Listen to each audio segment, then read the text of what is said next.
embraces first and second angel's message, Apocalypse 14, 6 through 8, and Apocalypse 14, 6 through 12, T8 197. Revelation 14, 6 through 8, King James Version, the message of the first two angels. And I saw another angel fly in the midst of heaven, having the everlasting gospel to preach unto them that dwell on the earth, and to every nation and kindred and tongue and people, saying with a loud voice, Fear God, and give glory to him, for the hour of his judgment is come, and worship him that made the heaven, and earth, and the sea, and the fountains of waters. And there followed another angel, saying, Babylon is fallen that great city, because she made all nations drink of the wine of the wrath of her fornication.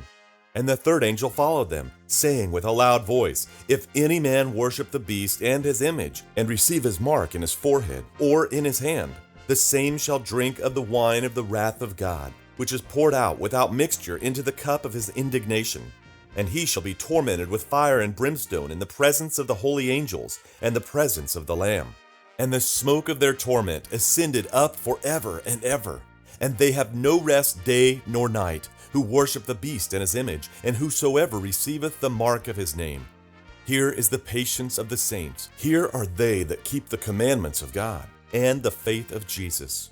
The third angel's message, embracing the messages of the first and second angels, is the message for this time.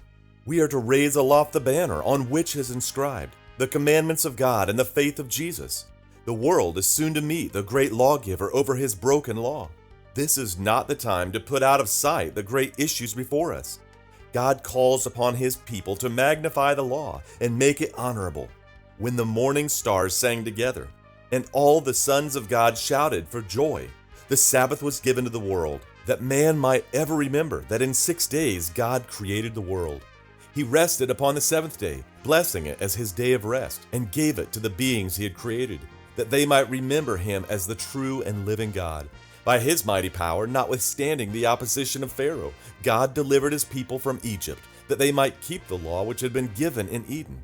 He brought them to Sinai to hear the proclamation of his law. By proclaiming the 10 Commandments to the children of Israel with his own voice, God demonstrated their importance in awful grandeur. He made known his majesty and authority as ruler of the world. This he did to impress the people with the sacredness of his law and the importance of obeying it. The power and glory with which the law was given reveal its importance. It is the faith once delivered to the saints by Christ our Redeemer, speaking from Sinai.